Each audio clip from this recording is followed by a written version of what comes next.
eh bien peut-être un favori pour la victoire d'étape lâchée, Laurent Belay. Oui, René Moriol. C'est gentil Thierry, pardon. Il fait pas de vélo le Thierry, hein, on voit bien. Il vient du foot le Thierry, on le voit bien, on le voit bien. Chute, chute, un coureur, Patrick. Un coureur est tombé dans le ravin, Patrick. Sur notre gauche, un coureur est tombé. Un coureur est tombé, il s'agit d'un coureur. Attendez, je vais regarder descendre devant le dos. Oui, je vais attendre. Je regarde bien avec ce douleur. Avec l'attaquant de Michelek, là, c'est Nibali le premier à sauter dans sa roue. Franck juste derrière. Et Alberto Contador qui vient de partir. Lance Armstrong est lâché. Lance Armstrong est lâché. Et il est littéralement impliqué, comme on dit, dans les milieux cyclistes, alors que tout le monde le passe.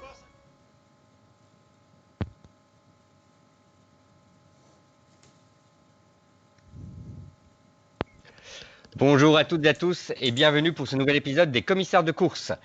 Aujourd'hui, nous poursuivons toujours dans le cadre de nos émissions d'intersaison les pastilles dévolues à des thèmes particuliers et nous revenons aujourd'hui sur les trois Français peut-être qui ont fait le plus parler d'eux l'année dernière, en tout cas parmi ceux qui sont également les plus attendus pour l'année 2020, à savoir Thibaut Pinot, Romain Bardet et Julien Alaphilippe. Voilà, ce sont trois coureurs qui ont connu des destins assez divers durant l'année précédente. On va un peu revenir d'ailleurs sur l'ensemble de leur saison et voir également bien sur quoi on peut se projeter pour 2020, ce qu'on peut attendre d'eux en fonction d'un calendrier UCI un peu particulier à venir, puisqu'il sera également différent par rapport aux dernières années, puisqu'il sera également modifié par la présence de deux grosses échéances, à savoir les Jeux Olympiques et des mondiaux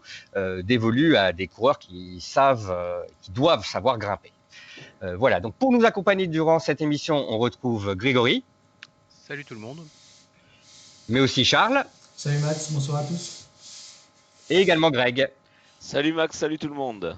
Voilà, bonsoir à vous, chers commissaires. Oui, donc un programme assez chargé avec trois vedettes du peloton français, nonobstant les autres coureurs, à savoir les sprinteurs. On peut dire quand même qu'on tient avec ces trois-là, trois coureurs de premier plan et qui vont devoir bien faire face à des échéances assez particulières effectivement l'année prochaine, après avoir connu des destins très divers. Grégory, est-ce que tu veux revenir brièvement, on va dire, sur l'ensemble de leur saison pour juste décrire ce qui leur est un peu arrivé, parce que voilà, entre les uns et les autres, il y a eu beaucoup de choses différentes qui leur sont arrivées, et finalement, ce sera la bonne occasion aussi de faire le point, de savoir à partir de quoi on devrait partir sur cette année. Je vais commencer par Romain Bardet. En fait, on a tous vu qu'il avait connu un Tour de France très très difficile, sauvé in extremis par un maillot de meilleur grimpeur obtenu limite par défaut, on va dire, grâce au barème. Il avait commencé sa saison assez correctement. On imaginait que c'était dans l'optique de la préparation au Tour de France, donc il avait enchaîné quelques placettes au Var, les courses de début d'année comme la Classique Ardèche, la Royal Drôme Classique. Il a fait un Paris-Nice assez correct, mais pareil, on voyait ça comme une préparation. Et puis derrière, ça commençait à se gâter un petit peu avec des Ardennaises où il a existé à moitié malgré un top 10 sur l'Amstel, et puis un Dauphiné en second rideau et une défaite inexplicable au Mont Ventoux Challenge, pour finalement faire le Tour de France qu'on a vu complètement dépassé par les événements, mais il a quand même sauvé son tour par le maillot de la montagne, et il a finalement stoppé sa saison sur cette fin de Tour de France difficile.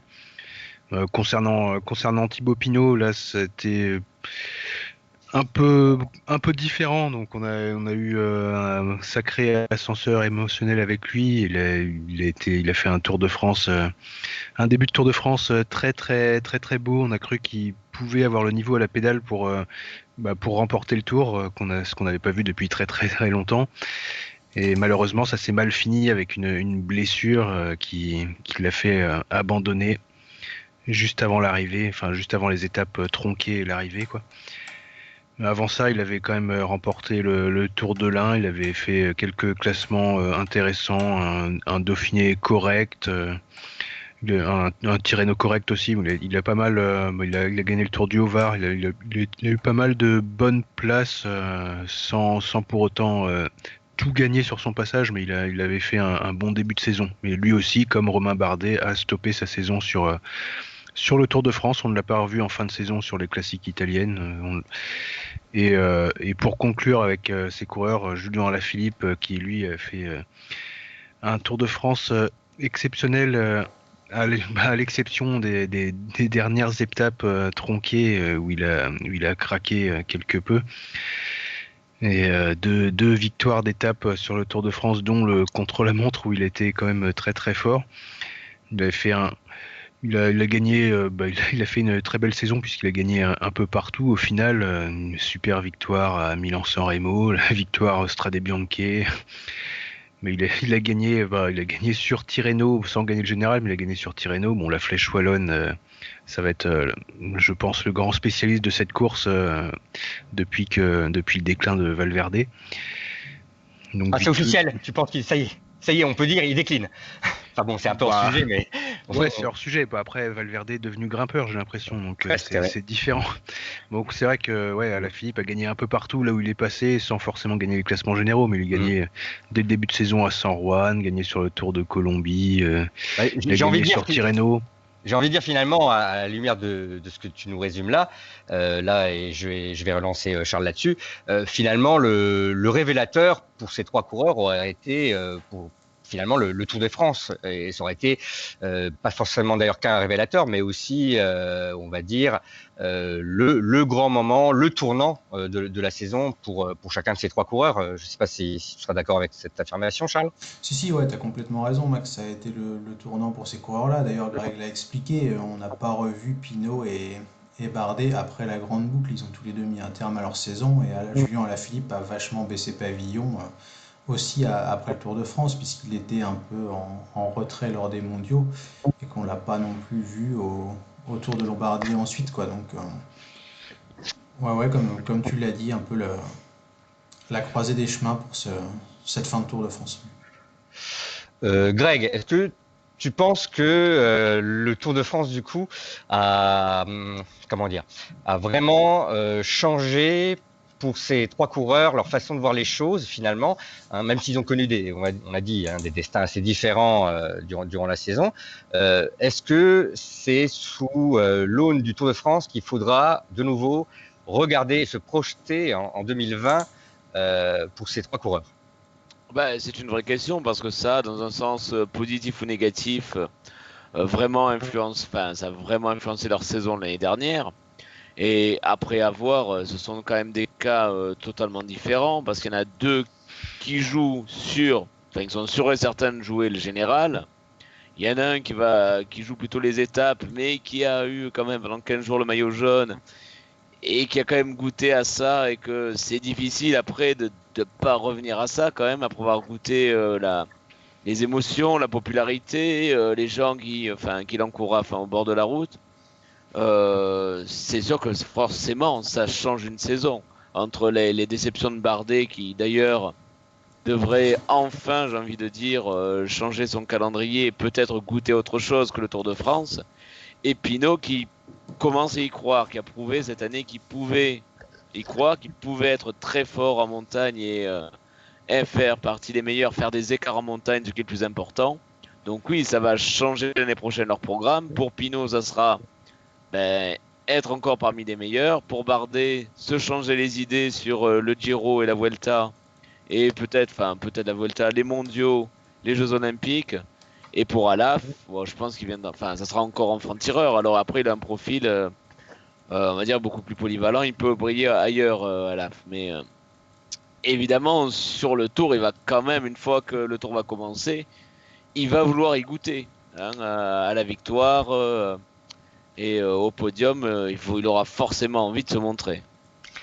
Alors Charles, j'ai envie de te poser la question à toi parce que je sais que tu aimes bien parler de lui, tu aimes bien aussi parfois lui taper un peu dessus, pas trop méchamment, mais quand même. Est-ce que pour toi, ce qui est arrivé un peu à Bardet durant le Tour de France 2019, on peut considérer finalement c'est peut-être un mal pour un bien par rapport à cette année, pour lui, une façon de trouver une nouvelle motivation pour se relancer? Ah oui, complètement. Parce que moi, je sentais qu'il y avait une espèce de lassitude, pardon, chez Romain Bardet, qui année après année, Ouais, année on l'a tous répétait senti, hein. ce Tour de France, toujours tout pour le Tour. Et le fait que ça n'ait pas du tout marché en 2019, je pense que c'est très salutaire parce que ça a permis de se remettre un peu en question. Pas forcément pour lui, hein, parce que lui, il aspirait à autre chose depuis un moment, je crois, mais aussi au niveau du staff d'AG2R La Mondiale, qui a peut-être enfin compris que ça pouvait être intéressant de laisser Romain Bardet choisir un peu où il voulait aller. Et je pense qu'il va se faire plaisir sur le Giro. Je ne le vois pas gagner ni sur le podium parce que la course ne lui convient pas forcément, enfin en tout cas le parcours. Mais je le vois bien gagner une ou deux étapes et ensuite arriver très très en forme pour les Jeux Olympiques, où Thomas Voeckler l'a dit récemment dans une interview qu'il avait la chance, qu'il était très heureux de pouvoir compter sur un de ces trois coureurs justement qui pourrait arriver un peu plus tôt au Japon et donc s'acclimater un peu mieux au décalage horaire, au climat, etc. Et faire partie vraiment des favoris pour la course en ligne des JO, parce qu'on le rappelle, Romain Bardet, ce sera l'un des seuls coureurs phares qui ne sera pas passé par le Tour de France, donc il aura par conséquent un réel avantage, je pense, par rapport à la concurrence.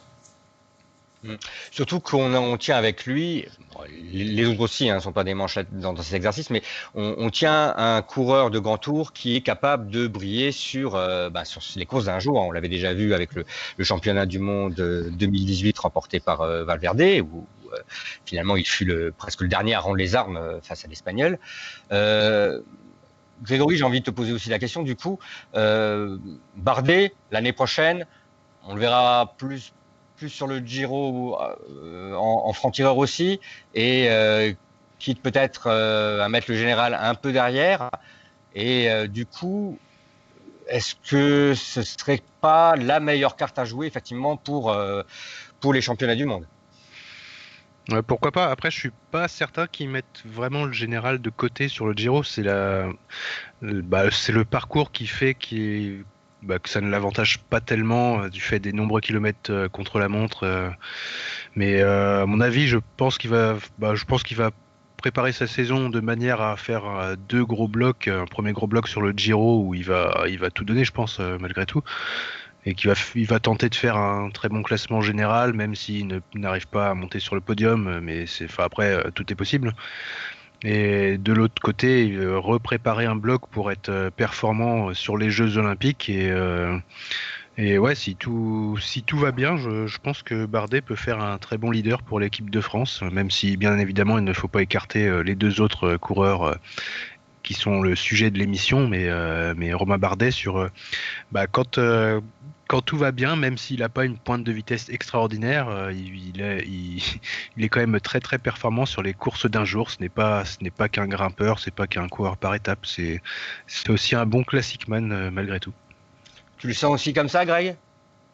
Il a surtout besoin de voir autre chose, hein. Je pense que voilà, il a eu une saison présente très difficile. On a vu, voilà, c'était quand même triste de le voir, voilà, à ce niveau-là. Tu as parlé, Grégory avait parlé du Ventoux tout à l'heure. C'est caractéristique. C'est pas normal de voir un Romain Bardet, à ce niveau-là, incapable de faire la différence, ces pentes-là. Donc, je pense qu'il faut qu'il se fasse plaisir cette année. Que ce soit sur les classiques, les courses qu'il aime bien, que ce soit les Strade Bianche, etc. Il y a aussi de belles étapes de montagne au Giro, il y a des contre-la-montre, mais il y a des belles étapes de montagne qui se fassent plaisir, surtout je pense. C'est un peu ce qu'a fait Pinot les années précédentes, finalement, d'aller sur le Giro et la Vuelta pour retrouver des sensations, pour un peu enlever la pression du Tour, qui est parfois difficile à supporter. Donc voilà, moi c'est ce que j'attends de lui, qu'on le retrouve un Romain Bardet offensif, disruptif, comme il aime bien le dire. Et qu'il se fasse plaisir surtout, qu'il retrouve un peu le goût de faire des efforts, d'appuyer fort sur les pédales et pourquoi pas avoir une belle surprise au JO ou aux mondiaux. Oui, c'est ça, parce que comme vous, l'année dernière, on a senti effectivement beaucoup de lassitude dans les déclarations de Romain Bardet, qui faisait pas seulement peine à voir, mais presque des fois peine à entendre à ce niveau-là. Et j'avais un peu peur qu'il comment dire, qui sont un peu cramés par toutes ces saisons qui ressemblaient vraiment à des copier-coller des saisons précédentes. Hein. On avait un peu l'impression de voir voilà, Bardet faire à peu près d'une saison à l'autre toujours la même course, avoir toujours le même calendrier. Cette année, il a priori annoncé pour 2020, en tout cas un calendrier assez différent de ce qu'il fait d'habitude, avec déjà une reprise dès le Tour Down Under. Qu'est-ce que tu en penses, Charles? Une bonne idée? Le Dan Under, tu dis? Ouais, c'est Le Dan Under. l'accent Je anglais. le dis comme je peux. C'est magnifique.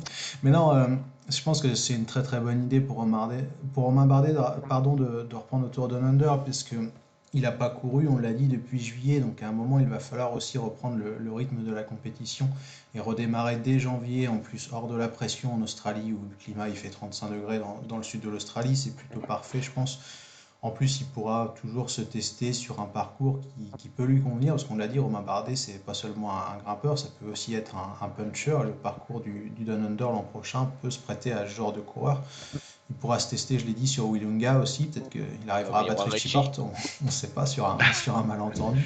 Enfin bref, blague à part, je pense que c'est une reprise intéressante qui permet de reprendre du rythme et pourquoi pas de reprendre aussi par un résultat positif, parce que la concurrence n'est pas non plus très très élevée en Australie à cette période de l'année. Il y a 3-4 coureurs au top et derrière on peut facilement, si on est un coureur de la trempe de Romain Bardet, signer un top 10. Très bien. Bon, je vous propose maintenant d'aborder rapidement également le programme des deux autres coureurs. Là, on va avoir un Alaphilippe qui va devoir faire des choix. Hein, parce qu'on a un peu l'impression, lorsqu'on le voit courir, qu'il y a beaucoup de courses qui peuvent lui convenir. Hein. C'est un peu le Valverde français, d'une certaine façon, pour beaucoup de suiveurs. Cette année, il a même annoncé sa participation sur le Tour des Flandres. Voilà. Alors, est-ce que le risque, ce n'est pas trop de le voir se disperser finalement dans différents objectifs? Est-ce qu'il va pouvoir rester concentré? Est-ce que, bien, comment dire, le miroir aux alouettes qui représente le Tour de France pour quelqu'un comme lui, finalement, voilà, ne va pas représenter quelque chose qui va vraiment trop sur lequel il va axer sa saison et au détriment du reste? Comment tu vois les choses, Grégory? Bah ça restera à voir. Après, par exemple pour la participation d'Alaphilippe au niveau du Tour des Flandres, il a la chance d'appartenir quand même à une équipe qui est particulièrement rodée dans le domaine, donc il peut très bien y aller juste pour se tester. Il aura bon nombre d'équipiers qui pourront prendre une place de leader dans l'effectif, quoi. Et après, il faudra voir pour le Tour de France. Je pense qu'il va quand même auparavant essayer de marquer la saison de son empreinte. C'est vrai que la saison risque d'être longue pour lui s'il veut être performant un peu partout. Il faudra peut-être redéfinir certains objectifs. Il faudra peut-être pas vouloir gagner dès la reprise au Tour Columbia par exemple. On peut éventuellement attendre une montée en puissance. Et après, il faudra voir sur le Tour de France s'il compte tenter de jouer le général. Il voudra certainement briller et essayer d'être très bien placé en début de course. Donc à voir par la suite s'il essaye de s'accrocher, si ça vaut le coup ou pas, s'il y aura forcément les Jeux Olympiques en ligne de mire. Forcément, si c'est pour être 8-9e, je pense qu'il décrochera pour préparer les Jeux. Ça, à mon avis, ça se passera plutôt comme ça, ou alors une course en franc-tireur. Il faudra voir.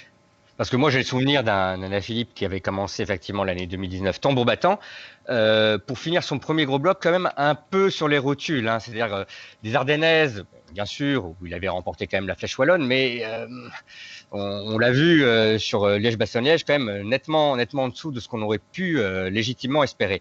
Alors voilà, est-ce que selon toi, Greg par exemple, tu penses qu'il va peut-être mettre la pédale un peu plus douce sur ce début de saison pour mieux se réserver justement pour la fin de ce premier bloc? Peut-être, mais justement, je vais faire une réflexion là-dessus et comparer par rapport aux autres. L'avantage à Alaphilippe dans le choix de son calendrier, c'est que son équipe va gagner en World Tour sans lui. C'est-à-dire que, on va pas citer tous les Quick-Step a une équipe assez énorme, et on sait que l'équipe Quick-Step va gagner sur les courses World Tour, même sans Alaphilippe, il n'a pas cette pression-là, qu'a beaucoup plus compte beaucoup plus finalement Pinot et Bardet, car les victoires Tout à en fait. World Tour d'AG2R et de Groupama, bon, elles sont pas très nombreuses. C'est peut-être les deux seules qui donnent le plus de chances de gagner en World Tour. Donc c'est un avantage pour Alaphilippe aussi d'avoir cette liberté, voilà, de choisir son calendrier comme il le souhaite. Je pense que Lefebvre lui donnera aussi le calendrier qu'il veut, il aura le choix. Donc à lui de voir selon ses jambes, son inspiration. Et je pense que c'est vraiment la chance qu'il a par rapport notamment aux deux autres finalement, qui ont quand même beaucoup plus de poids et de pression. Je pense notamment à Bardet. Enfin, ça a été un lourd poids pour lui à porter, justement, tout ce poids de l'équipe sur ça. Tandis que de ce côté-là, Alaphilippe est plutôt tranquille. Quick-Step va marcher, je pense qu'on peut le dire, même sans Alaphilippe, gagnera même sans Alaphilippe. Donc il est beaucoup plus libre là-dessus et il n'a pas cette pression-là. Charles, est-ce que c'est aussi ton avis là-dessus?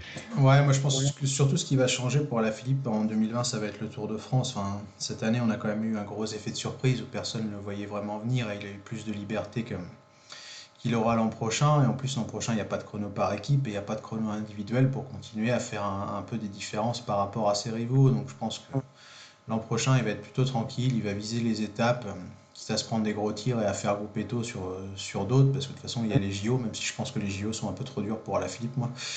Mais je pense qu'il ne voudra pas cramer une deuxième fois consécutive la fin de saison et que la grosse clé pour lui, ça sera de savoir mettre le bémol sur la grande boucle pour être un peu frais quand même en deuxième partie de saison, quoi. Quelque chose que ne pourra pas se permettre Thibaut Pinot. Quelque chose que ne pourra pas se permettre Thibaut Pinot. Pour moi, Thibaut Pinot, les Jeux Olympiques, c'est mort. Enfin, je vois pas comment, s'il vise le général et que j'espère qu'il abandonnera pas ou qu'il aura pas un coup de moins bien à un moment, enfin, quand tu luttes pendant 3 semaines à fond pour le podium ou la victoire, je vois pas comment tu peux être frais pour les JO, parce que pour expliquer le truc à ceux qui n'ont pas forcément suivi, le Tour de France termine le dimanche soir. Et la course en ligne des JO a lieu le samedi, sachant qu'on ne peut pas partir avant le lundi au Japon et qu'il y a 12 heures de vol plus une petite dizaine d'heures de décalage. Ça veut dire que tu arrives le mardi au Japon pour aller courir le samedi dans un climat complètement différent, chaud et humide, et avec un jet lag qui est quand même assez élevé. Donc je vois pas comment on peut, après 3 semaines de course, être compétitif comme ça sur une épreuve d'une journée, quoi. Donc pour continuer sur Thibaut Pinot, lui, ce qui devra favoriser avant tout l'année prochaine, ce sera le Tour de France. Le Tour et les mondiaux, ouais, je pense. Enfin, je sais pas ce que les gars en pensent, mais... Et les mondiaux, oui, parce que là c'est en octobre. Oui, vous en pensez la même chose, Grégory? Bah oui, je pense qu'après le Tour de France, il y a quand même relativement le temps de se préparer pour un dernier bloc pour les mondiaux justement. Donc il y a moyen de faire un bon résultat pour Thibaut Pinot là-bas. Après, pour ce qui concerne le reste, la vision globale par rapport à Julien Alaphilippe, c'est vrai que c'est complètement différent. Parce que chez Groupama FDJ, il y a quand même beaucoup moins de leaders que chez Deceuninck Quick-Step. Donc Thibaut Pinot sera forcément très largement sous les feux des projecteurs, quoi. Donc on comptera vraiment sur lui pour être performant toute l'année, même si David Gaudu commence à pointer le bout de son nez et devrait faire partie des leaders mondiaux, des grimpeurs sous peu. On attend quand même Thibaut Pinot tout le long de la saison et c'est vrai qu'il pourra pas trop se reposer, quoi. Mais si j'ai un petit pari, moi juste vite fait pour finir sur Pinot, je mettrais une petite pièce sur un très très bon Liège-Bastogne-Liège. Enfin, vu son profil, sa capacité de punch, comme on l'a vu sur le Tour de France, sur le Lombardie et sur d'autres courses, je pense que ça peut être la course où on pourrait faire quelque chose de pas mal. Très bien. Bon, écoutez, l'émission va bientôt toucher à sa fin. Donc, ce que je vous propose, c'est un petit passage en revue donc de chacun des commissaires et de donner vite fait votre avis sur, lequel des trois devrait le plus réussir sa saison, sans forcément parler que les autres connaissent un échec, mais lequel des trois devrait tirer le plus facilement son épingle du jeu, bien compte tenu de tout ce qu'on vient de dire, du contexte, du calendrier, des équipes dans lesquelles il se trouve. C'est pas un exercice toujours facile de se projeter comme ça, c'est sûr, mais on a donné déjà quelques éléments pour bien commencer à à deviner et à augurer un peu de tout ce qui va se passer. Qui veut se lancer le premier, Charles? Ouais, c'est vrai que c'est pas facile parce qu'Alaphilippe va beaucoup gagner, forcément plus que les deux autres parce qu'il a des qualités que les autres n'ont pas, notamment en termes de vitesse. Mais j'ai envie de parier sur Romain Bardet. Oh, Qu'il nous fasse un. Enfin, ça veut nous pas fasse dire que ça mentir. sera lui qui aura le plus de belles victoires ou le plus de grandes victoires, mais Charles qui paraît sur Romain Bardet. ouais, mais j'ai dit qu'il serait certainement champion du monde. Hein, tu l'as déjà évoqué lors de précédentes émissions. Je le vois en effet, au-dessus, en fait, enfin, pour préciser un peu ma pensée, je le vois pas forcément faire mieux qu'Alaphilippe, parce que je l'ai dit, Alaphilippe, enfin, il va beaucoup gagner, forcément, sauf s'il a une grosse blessure ou un gros souci, ce qu'on lui souhaite pas, mais Romain Bardet, c'est celui que je vois le plus évoluer au-dessus de son niveau de cette année, ou des années précédentes. En même temps, c'est celui qui était un peu le plus en retrait quand même sur l'année 2019. Donc il arrive avec peut-être une volonté de revanche un peu supérieure aux deux autres. Greg? Ben, je vais dire, moi je vous ai la facilité. Je pense qu'Alaphilippe, évidemment, il aura beaucoup plus de courses. Donc il aura beaucoup plus la chance de s'illustrer. C'est le risque pour les autres, c'est-à-dire de miser sur les grands tours. C'est tellement aléatoire, il n'y a qu'une seule course ou peu dans leur tête que c'est compliqué. Et, on parle beaucoup de victoire, mais est-ce qu'une deuxième place de Pinot avec un beau Tour de France où il a joué la victoire jusqu'au bout, c'est un échec? Ah bah non, je pense pas. Non. S'il termine sur la boîte, on peut pas dire que c'est un échec. Non, mais avec la manière, je parle. Oui. Donc je pense que Alaphilippe va réussir sa saison. Beaucoup plus que les autres. Très bien. Grégory? Je pense qu'Alaphilippe va faire une très bonne saison, qu'il aura beaucoup de victoires. Après, est-ce qu'elle sera meilleure que 2019? J'en suis pas sûr du tout. D'un autre côté, j'aurais bien eu envie de parier sur Romain Bardet, forcément, vu on va dire, sans trop critiquer, on va dire qu'il part de tellement loin qu'il peut être largement celui qui fera la meilleure saison des trois qui va avec un esprit revanchard, qui va avoir beaucoup de bons résultats sans forcément gagner énormément de courses, mais des résultats qui pèsent largement. Mais du coup, pour changer un peu, je vais parier sur Thibaut Pinot qui réussirait à avoir 3 semaines pleines sur le Tour de France, et même s'il ferait pas forcément énormément de résultats à côté, rien que 3 semaines de Tour de France parfaite, ce serait idéal, quoi. En jaune à Paris? Carrément? Bon, la dernière fois, je l'avais mis sur le podium à la 3e place, mais pourquoi pas rêver, le parcours lui convient. Bien. Moi, je vais mouiller aussi pour Romain Bardet pour 2020. J'ai tendance à penser que les courses d'un jour dont on a beaucoup parlé durant cette émission, à savoir les JO et les mondiaux, risquent d'être un poil trop difficiles pour quelqu'un comme Alaphilippe. Et je sais pas, je le vois mal réussir du coup une aussi belle saison, puisque le Tour de France, on sait, le parcours lui sera aussi également moins favorable. Donc peut-être que les planètes vont enfin s'aligner pour Romain Bardet en 2020. Enfin, en tout cas, tout ce qu'on leur souhaite aux trois, c'est de faire la saison dont ils rêvent. Maintenant, il y aura pas la place pour tout le monde, mais voilà, on sait que on en verra en tout cas forcément au moins un des trois sur l'une ou sur l'autre. Je pense que ce seront quand même des coureurs qui vont animer l'ensemble de la saison, si bien sûr ils passent à travers les pépins physiques. Voilà, je pense qu'on a fait à peu près le tour. Une dernière chose à rajouter? Non? Eh bien, écoutez, à ce moment-là, il ne nous reste plus qu'à saluer nos auditeurs et donc à vous souhaiter à tous une bonne fin de journée. Prenez bien soin de vous et on se retrouve très bientôt pour une nouvelle pastille. Au revoir. À bientôt. Salut tout le monde.